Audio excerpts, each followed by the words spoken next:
Bom, pessoal, aqui dando continuidade, né, algumas explicações eu percebi já que na última aula nós falamos aí a respeito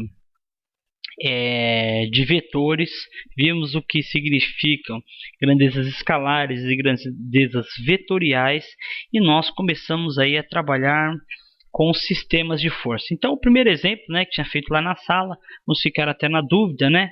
Coloquei um exemplo aqui, ó. Eu tenho um camarada que ele está aplicando uma determinada força que eu vou chamar de aqui de força F1. E o objetivo desse camarada aqui é movimentar aqui uma caixa aqui que está aqui no solo. Bom, então esse camarada está fazendo uma força danada, né? Desenho aqui um camaradinha aplicando uma força danada com o objetivo de movimentar essa caixa. Então, está aqui sofrendo para fazer isso. Então, para ajudá-lo, então o segundo camarada aqui, ele também aqui, ó, está aplicando uma força danada com o objetivo de movimentar essa caixa aqui, que pelo jeito está bem pesada aqui. Então, os dois aqui sofrendo. E essa força que ele está aplicando, eu vou chamar aqui de F2, representando aqui como um vetor. Bom, em função disso eu quero saber o seguinte: qual vai ser a força resultante dessas duas forças que estão sendo aplicadas, né? Então, seguindo aí, né, o método paralelogramo, eu projetando essa força aqui, ó, uma paralela a ela, nesse ponto aqui, pegando essa segunda força, projetando uma paralela a essa, nesse eixo aqui, e juntando aqui, né, ó, os dois extremos, eu tenho uma força aqui no meio, que ela vai ser chamada de FR, que é a minha força resultante. E entre as duas, eu tenho um ângulo formado, ó, entre F1 e F2, que vai ser aqui o ângulo, vou chamar aqui de ângulo θ. Bom, como que eu faço para poder calcular a minha força resultante nesse sisteminha aqui, ó? Preciso só aplicar a fórmula aí, né? Uma adaptaçãozinha da lei dos cossenos, conforme eu expliquei na sala. Nós vamos chegar à conclusão que FR ela vai ser igual a raiz quadrada de F1 ao quadrado mais F2 ao quadrado mais 2 vezes F1 vezes F2 vezes o cosseno do ângulo θ. Aplicando essa fórmula aqui, ó, lembrando que todas elas são grandezas aqui vetoriais, eu descubro o valor, o módulo da força resultante.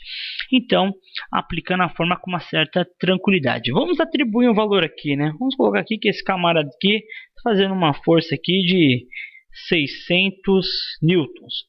E esse outro camarada aqui, ele está fazendo uma força aqui de 800 newtons aqui nessa jogada. E que o ângulo formado entre os dois, ele tem aí o ângulo θ, tem aí 60 graus.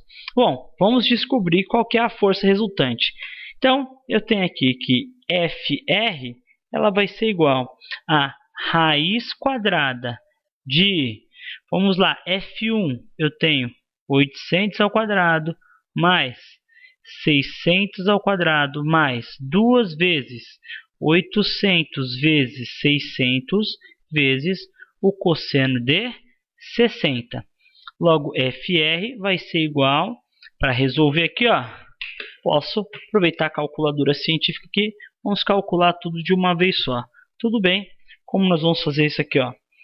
Vai ser igual a raiz, abro parênteses, F1 ao quadrado, 800 ao quadrado, mais 600 ao quadrado, mais 2 vezes 800 vezes 600 vezes o cosseno de 60. Fecho parênteses de uma vez só. Eu cheguei na solução aqui, ó. A minha resultante dessas forças tem 1216,55. Então, deu 1216,55 newtons. Pô, trabalhar com esse valor aqui é complicado, né? Vamos colocar isso aqui em quilonewton. Vamos trabalhar aí somente com duas casas, tudo bem? Então, logo a minha FR vai ser igual a 1,22 kN. Cheguei aqui no resultado da minha força resultante. Bom, existem outros métodos aí que nós podemos determinar, que torna possível nós determinarmos a resultante, mas por enquanto esse aí. Vamos praticar um pouquinho, exercitar para nós entendermos isso daí. Outro conceito importante é o seguinte, ó. Como as duas forças elas não são aí iguais, é claro que a resultante ela não está exatamente ao meio.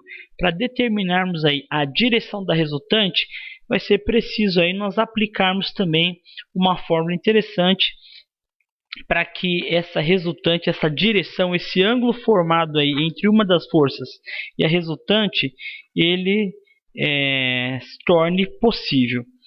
A fórmula que nós vamos utilizar vai ser o seguinte, que a tangente, vou usar uma cor diferente aqui para poder facilitar a vida, ó, facilitar a vida aqui, ó, que é a minha tangente do ângulo, vou chamar esse ângulo aqui, ó, de ângulo alfa, tudo bem?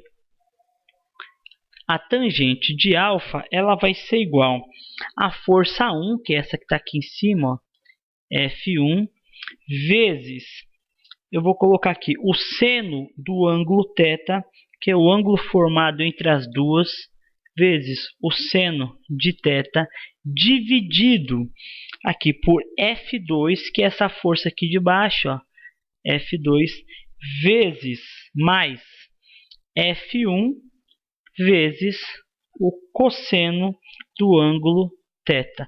Então, aplicando essa fórmula aqui, ó, eu consigo descobrir esse ângulo alfa. Agora observe o seguinte, ó, se eu quero descobrir o ângulo aqui embaixo, eu vou usar F1 vezes o seno de θ, dividido pela força 2, que está adjacente a ele, mais F1 vezes o cosseno de θ. Se de repente eu quisesse descobrir o ângulo de cima, eu tenho que inverter, ó.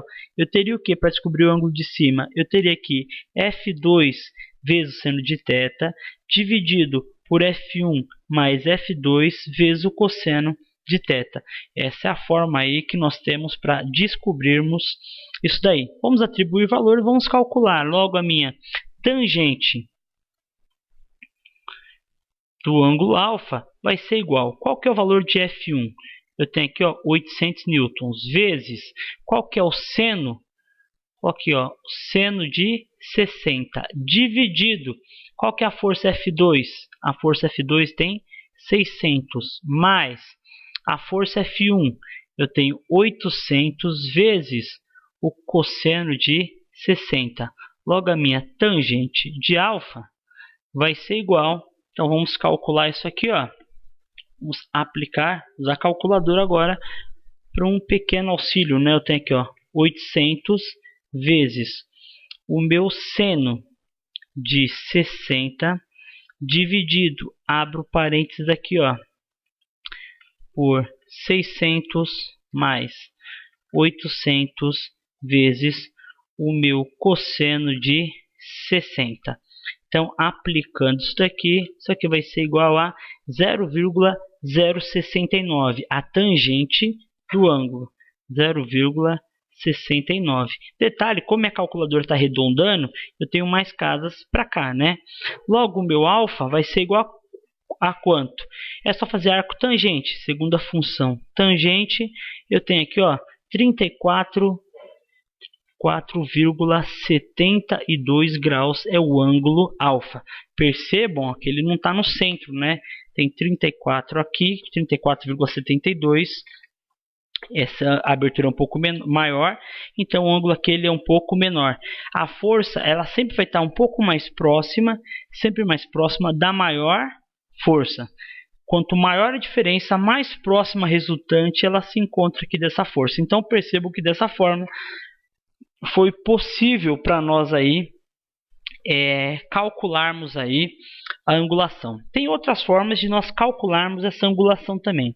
Eu gosto de usar aqui, ó, uma adaptaçãozinha aqui da lei dos senos, que vai dizer o seguinte, que o seno de alfa, meu seno de alfa vai ser igual, eu coloco aqui a força, se eu quero descobrir aqui em cima, aqui embaixo eu coloco a força aqui de cima, ó, porque a projeção dela está oposta, seno trabalha com o oposto aqui, então seno de alfa vai ser igual F1 vezes o seno de θ, que é o ângulo formado entre as duas forças, dividido pela minha força resultante. Também é uma forma legalzinha aí de nós trabalharmos. Observe aqui que o meu seno de alfa vai ser igual. Qual que é a minha força F1 lá em cima? Ó, 800 vezes o seno do ângulo formado entre os dois, o seno de 60, dividido pela minha resultante, que a minha resultante, ó, eu tenho esse valor aqui, ó, 1,22 aí, 1,22 kN. Lembrando, na calculadora preciso colocar isso aqui vezes 10 elevado à terceira. Então, aplico aqui, ó, 800 vezes, aqui, ó, direitinho, ó, 800 vezes o meu seno de 60, que é igual, dividido por, vou usar o valor completo que eu usei da outra vez, ó, para diminuir aí as diferenças, né? 1.216,55 foi aquele resultado, dá 0,57. 0,57 é o valor do seno de alfa. Seno de alfa é igual a 0,57. Lembrando, minha calculadora está arredondando aqui. Logo, alfa vai ser igual ao arco seno. Segundo a função seno, eu tenho aqui 34,72 graus. É o meu ângulo formado aqui, ó, mesmo resultado, né, entre a força resultante e o ângulo. E para expressar o resultado, eu preciso expressar da seguinte forma: eu tenho uma força resultante que é aqui FR, tudo bem, e em relação aqui a F2, vou colocar aqui a minha força F2 para facilitar a vida aqui, ó, F2, aqui eu tenho FR. Em relação a F2, eu tenho um ângulo aqui, ó, que eu chamei de ângulo alfa. Então eu vou precisar, pessoal, expressar o meu resultado para que eu saiba qual que é o ângulo que você encontrou, se foi entre F1 e FR ou entre F2 e FR, sendo que o alfa aqui, ó, eu já tenho o resultado e FR eu já tenho o resultado calculado. Vimos isso aí, agora basta o que? Praticar. E um comentário importante, né? Quando eu tenho um sistema onde eu tenho mais de duas forças, eu posso fazer o seguinte: traçar resultante de duas em duas e poder resolver. Só que essa é a forma mais difícil. Nossa próxima aula eu vou estar explicando para vocês a respeito da decomposição de força, e efetuando a decomposição das diversas forças vai facilitar bastante nós calcularmos aí a força resultante. Por enquanto é isso aí. Treinem os exercícios da apostila. Tem vários exercícios aí interessantes para serem praticados, e na próxima aula a gente treina muito mais. Vamos descobrir algumas aplicações novas e nós não vamos ficar limitados aí a simplesmente retas em si, né? Valores aí teóricos, mas o mais importante é nós verificarmos como colocar isso aqui em prática. Como que essas informações que eu tenho, esse cálculo de resultante, me ajuda a dimensionar uma estrutura, a projetar aí uma máquina. Como que eu vou usar esses conceitos aí em aplicações reais aí que vão fazer parte aí da nosso trabalho aí na área de metal mecânica como técnicos. Então aguardem aí, espero até a próxima semana aí poder produzir mais alguns vídeos aí para poder facilitar o andamento aí de nossas aulas. Falou, pessoal!